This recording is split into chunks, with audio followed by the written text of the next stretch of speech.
I've had to train myself not to respond with my first reaction. Yeah.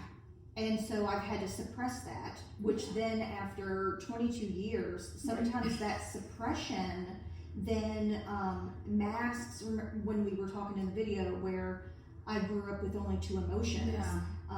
Me suppressing that for my job day after day after day, then sometimes I don't know at the end of the day what my opinion is. Right, it's like, because how do I always feel? Because I've like trained myself not to express it and to just be a joyful, yeah.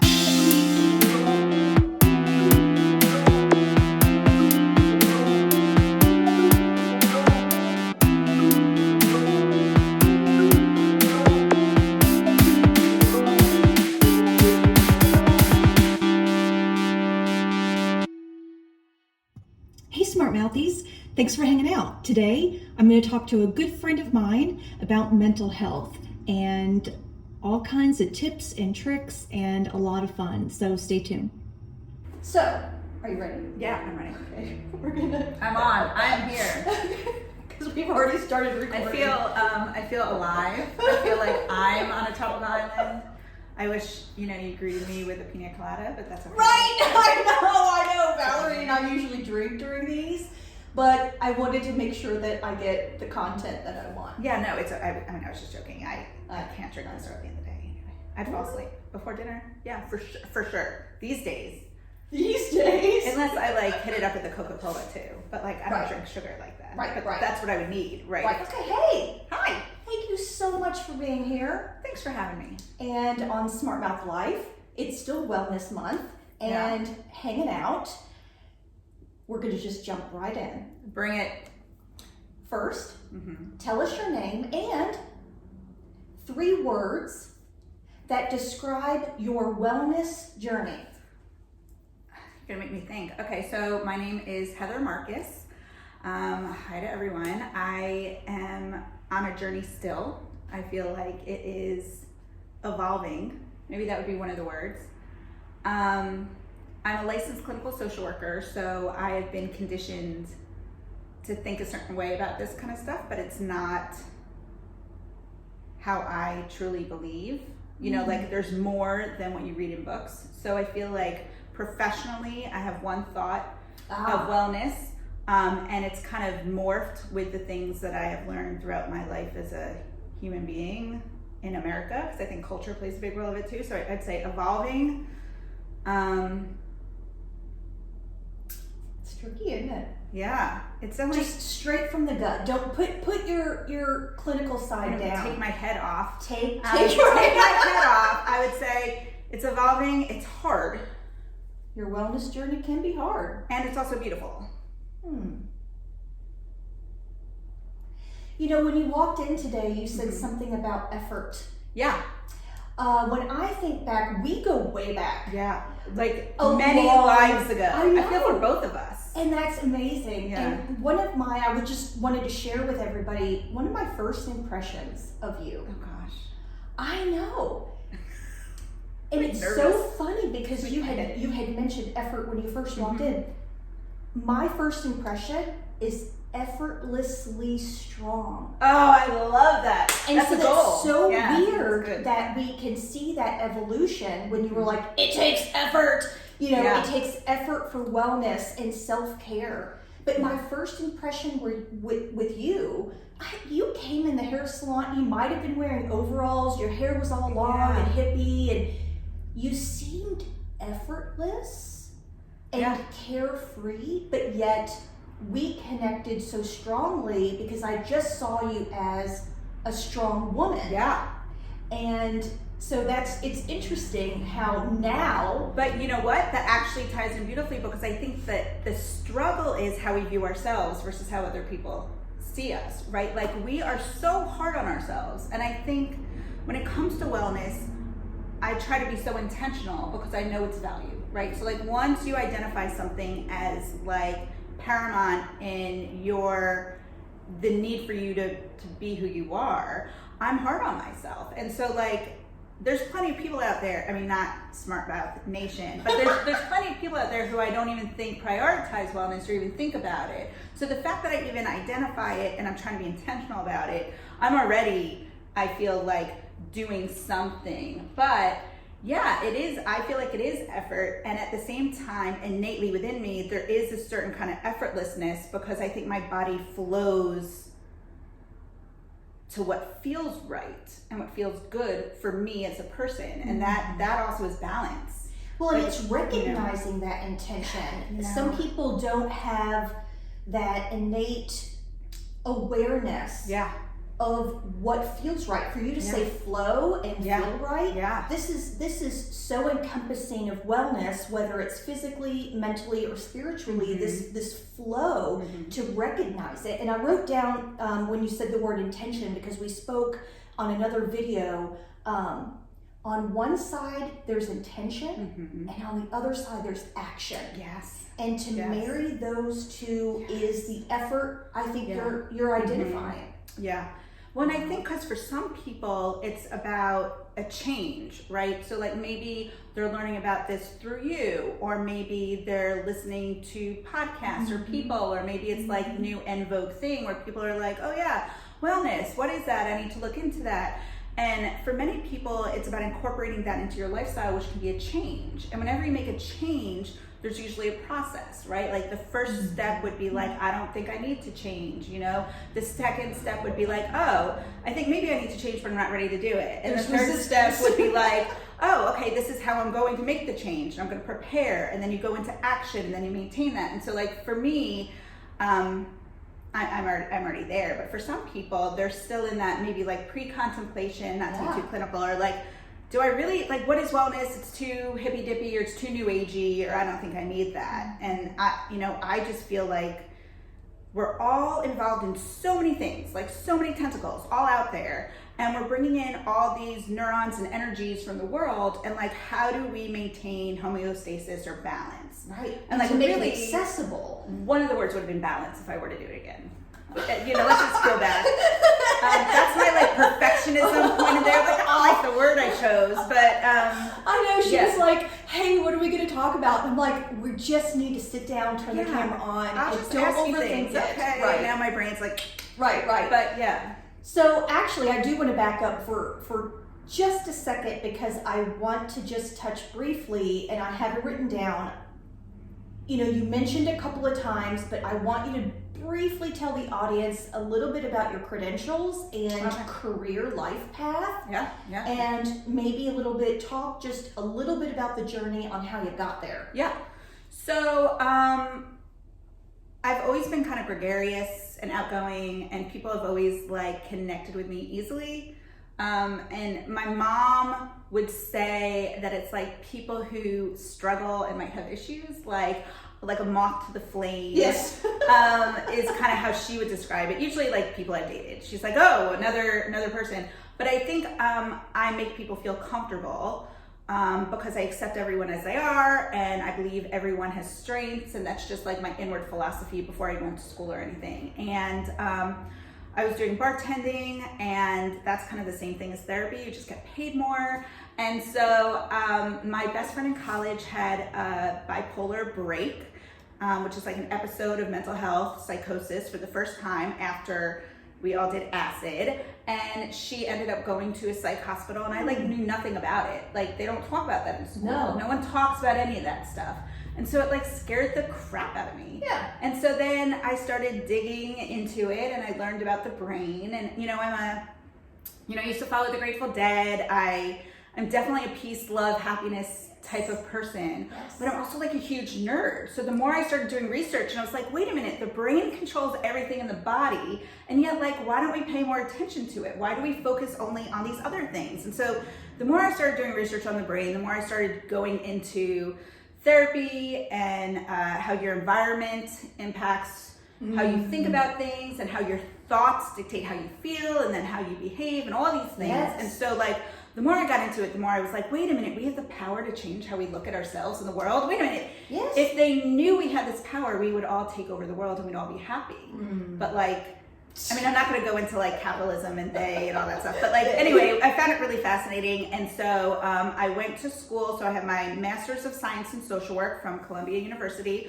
And I became a licensed clinical social worker, which basically means I can diagnose and treat people. But my focus is in community mental health, because I believe that like people who don't have all the resources or maybe have gone through trauma really need help more. And so I'm really passionate about that. And I'm also, I teach it at the Kent School of Social Work. So I care about this stuff. I think it's part of like basic human life that should be taught in schools along with everything else, like emotional regulation, how to deal with stress, how to view yourself, how to control your thoughts. Like these things I think are more important than, I mean, in my mind, like algebra. Yeah. Because like I'm not using algebra on a daily basis. I don't use algebra on a daily basis. I don't know. But like if I'm stressed out, I want to know like how do I deal with that in a healthy way? And I think we in society here in America have been conditioned to shut down the feelings. Even as a parent, we have skirted some feelings based on gender and really suppressed. You know, we are conditioned to just say, we're fine. We're okay. How many times does somebody come in and say, how are you doing today? Oh, fine. Right. And you know what? People want to hear that. Because I don't think people really want to know how you're doing. It's like a perfunctory, how are you doing? Good. All right, cool. Great. Right. Go on. Because if you actually were like, you know what, I'm struggling today, someone would be like, you know, like, what do you say about that? And I think that's like that disconnect that we have. You know, the other thing is, like, if we're going to talk, like Brene Brown, if any of you follow her, like she's a social worker. I feel like we'd be best friends if we met. We obviously would. I love her. But she talks about vulnerability a lot and like how vulnerability is really a courageous thing, but in our culture, it's kind of been looked at as a negative thing to open yourself up and be vulnerable, when in reality, owning your emotions and confronting them and looking at them and sharing them is such an act of courageousness. And if you don't do that, you don't get all the positive feelings back, right? Like love and all that stuff. But we weren't taught to identify these emotions. Like Brene Brown talks about shame, but I didn't understand the vastness of shame and what it looks like. When I was raised, we really had two emotions, joy and anger. And to unpack all of that, and I start to identify these little minute feelings. I feel sad. I feel disappointed. I feel bombarded. There's more labeling that I think needs to be talked about. And so I'm so grateful for her to talk about the vulnerability and just shame. Well, and the accessibility, like you said earlier, because I think there's a whole group of people who are now tuning into some of these things that might not have been aware of it before. And like you can watch TED Talks or listen to books on tape or read things, and that's like I think really important. Yeah, all of that stuff. And I think also to get back to our culture, we're in like a scarcity culture where we're kind of like, what's missing, or what am I afraid of, and whose fault is it? You know, and she kind of talks about that. I mean, look at that. And so on a personal level, it's like, I'm not good enough, I'm not smart enough, I'm not exceptional enough, right? Like you look at social media and if you're just... The bar is high. Yeah, if you are just an average person, it's like you're not meaningful or your life isn't enough. And so we do that like internally, and then society does that. And then we're always, the news and media is like, this is what's happening, this is whose fault it is, and this is who you should be afraid of. And it just kind of keeps us in that mindset, and no good grows there. And that's what I'm always thinking. Like, what am I thinking right now? And does good or positive or healthy things grow there? Yeah. And if healthy things don't grow there, I need to weed that shit out. Pardon my language. No, it is. It's a mental diet. So last month on Smart Mouth Life, we talked about diet and lifestyle, food lifestyle. Yeah. And I've always talked about a diet to remove the news from my head, remove the current events from my head, not to mean that I live in a bubble and don't care about the world and the events that are happening. I have to protect my inner child. I have to protect the drama, the paranoia, the extreme, volatile state that sometimes I think the news, whether that's talking news on TV or written news online. There's a diet to limit that. Yeah. I think that it all comes down to balance too, obviously, because some of us can tune some things out because of like privilege, right? So like there's a war going on, just for everyone to have some context, in the Ukraine, and I can take doses of that and only listen to doses because I'm not in it and my family isn't there. And so I feel like I can set boundaries for myself, but I also have to recognize that's a privilege that I'm able to do that because it doesn't personally affect me. Yeah. So I feel that way with like all news, but you can still be educated and not be unhealthy about it. And I think it goes to that balance. Like I said something about the internet the other day, and people are like, but people are connecting on the internet and social media is so great. And I'm like, I'm not dissing all social media, obviously, right? I'm not dissing all social media, but there needs to be balance, right? If the only thing you're doing for self-care is like Instagram, or if the only thing you're doing in your life outside of hanging out with friends is Instagram, like that's not balance. So anytime we look at what we're doing, like are we looking at, you said it earlier, like personal wellness, professional wellness, spiritual wellness, emotional wellness, all those things. Like, are we social wellness? Are we nurturing all the different sides of us? Because if we aren't, then we're not balanced. And that's when I think things get wonky. And so you don't have to do something that is from each of those buckets of wellness every day. Yeah. But as long as like each week you hit on at least 5 of them, you just can't only be about like diet, what you eat. Right. You can't only be about religion or spirituality. You have to have like little bits of everything. Yeah. So then, is there maybe a daily tip that you would have our viewers try to be conscious about, maybe a choice of wellness? Is there a small, like you had mentioned Instagram, don't go onto Instagram for your rest and relaxation. So what would be the alternative? Instead of going on Instagram for your wellness moment, if you have 15 minutes, what would you tell us to do? Right. So I think it depends what day of the week it is, right? So like I also believe that if you start off, the first thing you think of in the day kind of sets the tone for the day. Oh yeah, for sure. So I tell people in the workplace especially, because clinicians and social workers are some of the most unhealthy people. They're just focused on everyone else's issues, not their own. And that's unfortunate. And so I'm like, do not, and I don't mean to tell people what to do, but I do not check your email first thing in the morning. Oh, I'm so guilty. Like they do that. They pick up their phone and then they're looking at like the work stuff and they haven't even like sat up yet. They haven't even brushed their teeth. They haven't had a cup of tea, So I think I'm like, what do you want your day to look like? And so maybe waking up, the first thing you do is you look at an inspirational quote or a cat video. Some people really like that. And it starts their day happy or like start the day with something joyful. And then set your intention. And so for me, if I've been doing a lot of work and I notice I haven't seen friends lately, I might be like, today, I need to spend 15 minutes connecting with someone. And that might be a phone call. That might be like in person. That might be, I might write someone a letter. But each day, I kind of listen to my body and then respond accordingly. The other thing, when we talk about wellness, I think we have to identify resilience. So, resilience is the ability to deal with adverse instances or whatever happens and navigate using resources available to us to like overcome the hardship or whatever. And I think a lot of times in our society, we focus on how many times we get knocked down or all the bad things. Like especially, I'm from the East Coast and like a traditional New Jersey, New York greeting is like, how are you? You won't believe it. I sat in traffic and I had to deal with this and then this. It's like, bitching, or in Yiddish we'd say like kvetching. Yes. It's just kind of like how you talk to people, but it's a really negative mindset. And so because then that negative feeds the negative that feeds the negative, and then you're drowning, but you feel like it's connection.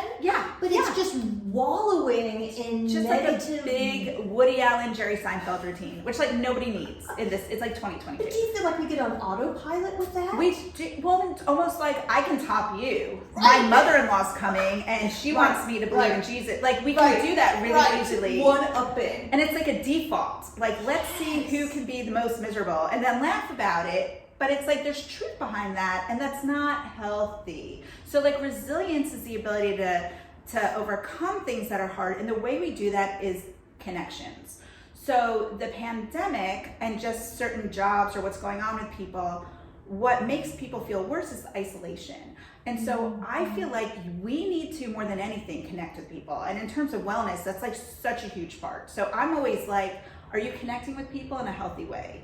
And what does that look like? And so for me, it's all those things. And then it makes us stronger, because it's not what happens to you that defines you. It's like, how do you overcome it? How do you build on that? What strengths, what muscles do you use?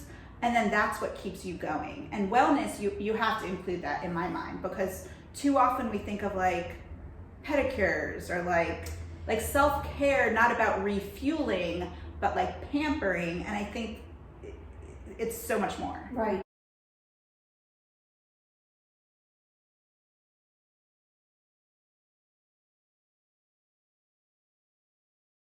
Because it can be, that's the physical part. Yeah. The pampering, the pedicures, you know, taking time for massage, although there's massive value in that. Yes. That's a physical rejuvenation. Getting 8 hours of sleep. Right. 10 That's hours. a physical, well, that could be a mental rejuvenation. Yeah. I actually, do you want to know what I do sometimes? Yes. Yes. I actually talk about this in a different video that I don't think I've released yet, but I've done tapping. Oh yeah.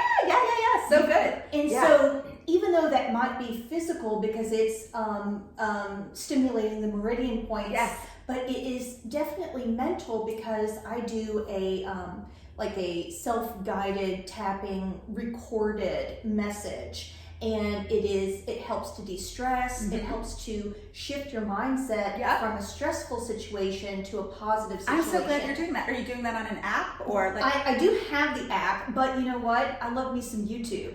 Okay. There's a lot of guided tapping routines on YouTube that I use. Although sometimes I just put my earbuds in and do some like some Rife healing frequencies for health and wellness, but I will do the whole tapping routine and it just seems grounding. I was gonna say, it does this, so tapping or EMDR, any of these great things for the brain, again, it's the brain. So you look at like, anytime you have a thought, the brain releases chemicals, and those chemicals can either be like happy chemicals, you know, obviously stripping this down, happy chemicals or not happy chemicals. And so the happy chemicals make all your systems flow better. Your metabolism, the way you sleep, the way you process stress, everything in your body works better when you have these happy thoughts. But when you have negative thoughts, it like puts a tar around your body where everything slows down. And that's why when people are depressed, they're physically tired, they hurt, they gain weight, because like all their systems are feeling sluggish. And so tapping and EMDR really is like using both sides of the brain to release all these chemicals, and it actually creates balance and health and wellness, and it's amazing. So I'm glad that you're doing that. Yeah, so cool. And I actually dove into that even years ago before I got sick, and I loved it back then, but now I'm coming back to it. It's funny how you just come back around. That's that resilience part that you had mentioned about. Sometimes things pop up in certain parts of your life when you need it. Yes, and that's okay. I think sometimes people get into this, oh, I need to do this every day, and I need to do this every day, and this is healthy. And then we're like over-programmed, and we're not allowing our body to heal. Like we need to like have some downtime. So I think it's great when something is in your life and it's working, and then evolution happens, and then it's not prominent, and then it comes back. Like that's okay. And I think our bodies remember it also, and there's like a muscle memory that's attributed to it. I think that's awesome. Speaking of evolution, bring it. I mean, kind of like monkeys. We might be over 40. Oh, yeah. Tell me. I love it because I just looked at our camera and I was like, you don't look over 40? I'm definitely like, oh yeah, Heather's up there. Look back at your wellness routine in your 20s and now over 40. Do you think it's changed, and has it evolved in a slower way? Yeah, I think, you know, Yeah, that's a great question. I think that when I was younger, so I was a religious studies major in college. And so I was always looking at like Eastern religions and other theorists to kind of explain like my place in the world. Yeah. I did like a lot of existential philosophy. I was reading a lot of Confucius. And so like, I think I was searching for meaning outside of myself in a very like smoking pot, sitting around with other people, talking about shit kind of way, and I think that worked helpful, for me. right? That can be very helpful, great. Like figuring out life when you're 26. Yeah, you know, like in a very helpful kind of way. But now I think it's like, this is who I am, what works for me, independent of what might work for other people or what this looks like. But also I'm doing this kind of like, let me try this, thinking this way or doing this thing, and if it doesn't work, I'm gonna go shift gears and do something else. It's not like this is what I believe to be true, and this, you know, like I think about back at that time, I was trying new sports or new activities. I was into yoga, I was into Qigong. I also was vegan for a little bit, I was vegetarian for a little bit, and I was trying to connect my mind and body in a way that almost felt forced. Yeah. It didn't at the time, but like now looking back, I'm like, oh, I was like trying too hard. Well, you were at a buffet. Yeah. When you're in your 20s, totally, I think wellness is a buffet, which is beautiful that you can try on these different processes. Yes. But now over 40, and don't let me speak for you, but for me, over 40, I can turn inward and know what I need. Yeah. It's like, I know what I need, I know what feels right, and I'm also more secure in myself in other areas, that it's like, oh yeah, I'll try this, that might work. Right. Or, you know, oh, this feels good to me, I'm gonna do this, you know, and I think that that's a really mature, healthy way to be, whereas when I was young, you know, I also didn't have the same stressors, right? Like looking back, I felt like, oh my gosh, like it's so stressful. It's like, really, dude, really? Really? What are you stressed out about? Which brings us to rapid fire question time. Okay. I feel like I should get positioned in the chair.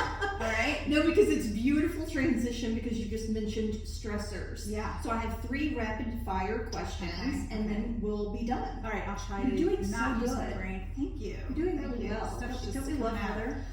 So, quick like a bunny, because of your credentials that you addressed earlier. Best advice for stress, go. Breathe. I mean, breathing unhooks the amygdala, which is like the center of the brain, and that's where all the, you know, flight, fright, freeze, all like the stuff happens. And so breathing actually unhooks the amygdala. It allows you to regulate, and then it allows your brain to think more clearly, and that's what we want. But aren't we breathing wrong? I've been learning that instead of inhaling and sucking the stomach in, you should be inhaling and letting the stomach relax. Yeah, you need to relax. That's deeper than going, because a lot of times we're like, okay, take a deep breath, suck it in, and that's actually opposite. When it's the exhale, that's supposed to be longer. Like the exhale needs to be longer than the inhale. But I think just in general, I think we forget to breathe. And we tighten all of our muscles when we're stressed, and then we're like, walking around like this, like a little innocent buckle. That's a pop reference. If you're not over 40, you might be like, what the what? I could have like put my vest on. I'm cutting that out. But yeah, I think we just sometimes when we're stressed, we are breathing shallowly. And so I'm just like, breathe. And if possible, breathe out in nature. You know, also, I think being out in the elements, even with allergies, just breathing heavily the air that's fresh instead of, because this air has all of our negative, like the stuff we've emitted and all of our stressors, and like we need to just like get out, breathe, and then deal with it. To reset. So breathe to reset. Second question. What advice would you have for our viewers to choose joy daily? Look for the good. And I don't mean good in like a sense, you know, or look for the positive. You can look around and like spot a million things that are like wrong, or like messy, or not perfect. And like our brain is targeted to see it. But if you could train your brain to find all the good things, then you will automatically feel better. Yes, So, that's yeah. part of like the whole gratitude journaling. Yes, Where it's hard to do it first. It's so difficult, and so sometimes you have to write down. I'm grateful I woke up today. I mean, just that simple. Or grateful for running water, and then you can get deeper. But identifying the joy in the good everything, things. the joy and the good and the things you're grateful for, all those things. And if you just search for it, it's like Talia and I, my daughter, we'll be like walking down the street and she'll be like, oh, look at this. And I'll be like, spot how many things you can see. Then she'll be like, oh, look, that baby bunny is following its friend. And I was like, great. And so like, just look for like the positive things, because we all have been conditioned to kind of look for the negative, like, oh, there was so much traffic, or so much to do today, or Kroger closed at 5 because it was Easter, you know, like there's all things that like we could all think of that's negative or complaining, but yeah, we need to search for the good.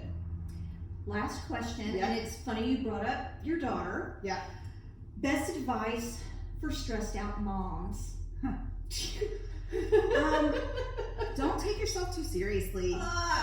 You know, I mean, I just think that moms especially, and I'll throw dads in there too if you're listening, but I think in general, we have a tendency to put each other down or to compare what we're doing to each other, and like we have to be the best, and then we have all these like perfectionist things, and like I think all that comes from a lack of willing to be vulnerable and just be like, I don't really know what I'm doing the best I can. And if you shower your child with love and unconditional, like positive regard, and just be there, that's all that really matters. And I think we get stressed out over the little things, like, did I get the right kind of yogurt? Is there too much sugar in that? Or, you know, what school are they going to? Or anything like that. And I think as long as you just are like, enjoy time with your child. Like I spend at least 15 minutes, sometimes more a day, just being with my daughter. And we will be like on the floor or in the bed or like in a field and just like doing nothing. We're not like planning on doing anything. We're just like looking at clouds. We're just being with each other.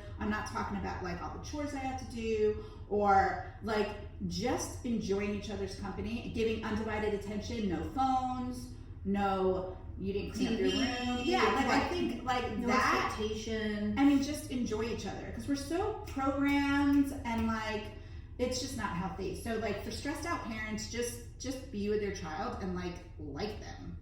Like try to spend 15 minutes a day liking them. And then after the 15 minutes, feel free to be like, you know, you need to go do your homework, or you need to clean your room, right, or like, you know.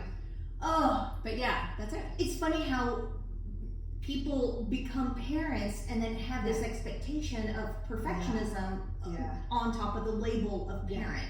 But It's trying to control things. Again, like we are on this earth and like life is just happening. So like try not to control everything and just try to like, it is what it is, right? And don't put labels on it. Like this is good or this is bad in terms of like what you're doing. Just like this is where we are at and that has to be okay. being present. Be here now. That's where we are. Be here now. Be here now. Okay. I am out of questions. All right. You did so great. Thank you. Thank you so much for hanging out with us. I hope it turned out. I sometimes talk fast, and so I hope anyone got anything I said. We did, or I did. Yeah, okay, well, good. Thank you so much. Thank you. It was so Grateful fun. for your time. Thank you. Holly and Nation. Okay. All right. All right. See you later. Bye.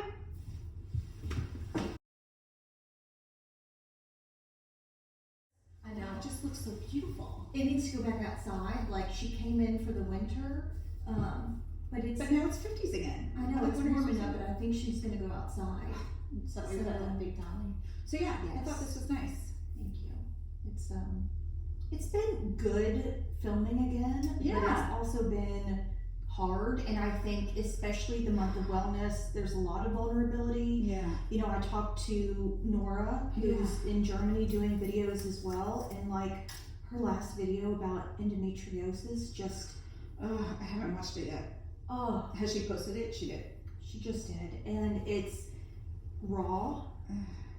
And you know, she and I text a lot about the challenges of filming just in general, and the challenges of being vulnerable in front of the camera. We have these preconceived ideas of their medical system versus our medical system, and they're pretty identical. She had to like doctor hop, and And just it's probably hard finding a specialist too over there. Yeah. And not knowing what it is. I'll watch. Oh, that sounds horrible. And just reliving that trauma, because that's what it is. It's like a traumatic response, right? And it's like you're sharing it, which would be helpful, because when she was going through that, if she had watched a video of someone else and was like, oh, right, I'm not crazy. Like, this is what's happening, and something's not right, and the men doctors aren't listening to me, and, you know, whatever the case may be, there's some peer support, there's value in that. Well, that's what I kept telling her. Yeah. If there's one person Yep. that watches this video, you're revisiting that was worth it. I think. I don't know. I think just, especially now, women just need to be connected to someone else. Yeah. Even if that's hard. Even if it's hard. So, you know, there's like a mom's group on Facebook, and I don't participate in it anymore because I felt like there was less of the we got this and more of the like shaming, or like, why are you doing that, or kids need this. And I was like, that is not what this group is here for. Like, moms need to know that like other moms have their back, and that this is a safe space, and that they're doing the best they can. And like, once moms start getting into this kind of like, well, I only give my child this because, you know, this is bad for you. Like, the second we start tearing each other down, like, that's not helpful. But people don't know that that's tearing down. You with your trained eye see that as a negative, toxic sentence. It's like, how can we share information in a helpful way that doesn't make someone else feel like they're fucking up? Right. So hard. Right. But like, I think it's that anonymity of the internet. Because I think if we were face to face, someone wouldn't be like, oh, you can't do that. I think someone would be like, yes, yeah, you know, I also didn't know what to do. And I read somewhere that this was a good thing, and so like, this is what I'm trying, and we'll see how it goes. Like, people wouldn't be so quick if they were face to face to be like, you're doing this wrong. Because I think it sounds naturally harsh. But on the internet, people are very quick to just like. But it also, on the other hand, it can be skewed because you're reading. Because you're reading and you don't know someone's inflection or tone. Totally. Exactly. So the content gets misinterpreted sometimes. So hard. Yeah, that's true. So I always try to, when I'm typing something, like, think, how is this going to be received? How can I soften this? Oh my gosh, it's exhausting. Just like I would in the hair salon. Yes. When I am having difficult conversations in the hair salon, how do I put a smile in my voice to soften what I'm about to say? How do I recognize what they said? Especially because you're doing something. So like, a lot of times they're not looking at your face, they're like hearing you because you're doing stuff. So it's a lot of like mental gymnastics. I feel the same way with emails. Like, I am emailing to people and I'm always like, how are they gonna read this? Yeah. And I'm not putting emojis in every second because I'm at work, so like, I gotta figure it out. You know, I've had to train myself not to respond with my first reaction. Yeah. And so I've had to suppress that, which then after 22 years, sometimes that suppression then masks, when we were talking in the video where I grew up with only 2 emotions. Me suppressing that for my job day after day after day, then sometimes I don't know at the end of the day what my opinion is. Right, it's like, how do I feel? Because I've like trained myself not to express it and to just be a joyful, And especially in 2020, where there was so many hot topics that I had to stay Switzerland of. Right, you couldn't talk about politics, you couldn't talk about the pandemic, you couldn't talk about the weather. Right. I mean, literally everything is like a... Off the table. So I had to stay neutral. Whoever was in my chair, that's where I was. I had to be with them. Yep. I would never want to cross that boundary to make somebody else feel uncomfortable. Right. So I had to be neutral. And honestly, at the end of the day, I don't know how I felt about vaccines, or I don't know how I felt about the president. I don't know how I felt about it's like you mind melded with everyone here. Yeah. I lose sometimes myself because I'm people pleasing. Yeah. It's exhausting. Random fact about the banana though, I only know this because Paul said this to me the other day. He's like, he comes in the room, Paul's like full of random facts, and he's like, do you know monkeys pull off the strings of the banana also? And I was like, what? They do? He was like, yeah. He was like, as you're peeling a banana, sometimes they have those little like... the little fibers, the little veins. Yeah. Monkeys peel that off too. That's what he said. I don't know. Paul has like. I also think weird it's ways weird with that monkeys peel the banana in general. Like, I feel like they would just eat it the way that we would eat, like, an apple, even though it's a little bit thicker. But no, they peel. Right. Like, do we learn it from them or they learn it from us? I Depends do. on what kind of I evolution don't theory like, you know what else?